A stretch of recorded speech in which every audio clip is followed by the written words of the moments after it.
Threat آئے ہیں یا کس کی طرف سے آئی ہیں، اس کی انویسٹیگیشن ہونی چاہیے. اگر ان کو واقعی یہ لگتا ہے کہ کچھ ہے تو پھر اس پہ کارروائی ہوگی. لیکن اس کے ساتھ ساتھ دیکھیں مریم نواز صاحبہ کا آپ یہ دیکھ لیں کہ جو کچھ ہمارے ورکروں کے ساتھ، لیڈروں کے ساتھ ہوتا رہا. پنجاب میں پچھلے دنوں احتجاج ہوا، پرامن احتجاج ہوا، اور پھر سے پی ٹی آئی کے ورکروں کو جیلوں میں ڈالا گیا.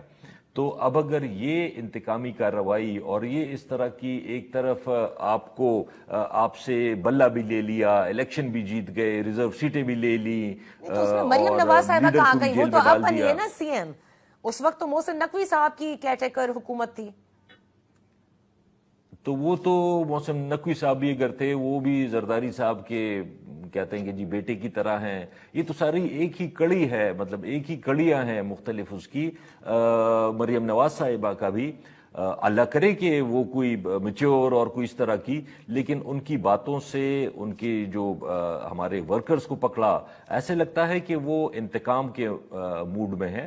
تو اگر انتقام ہوگا اور اگر مزید حالات وہ خراب کرنا چاہتے ہیں تو نقصان تو حکومت کا ہی ہوتا ہے. دیکھیں حالات ٹھیک رکھنا، ہم 10 سال گورنمنٹ میں رہے ہیں، میں 10 سال منسٹر رہا ہوں.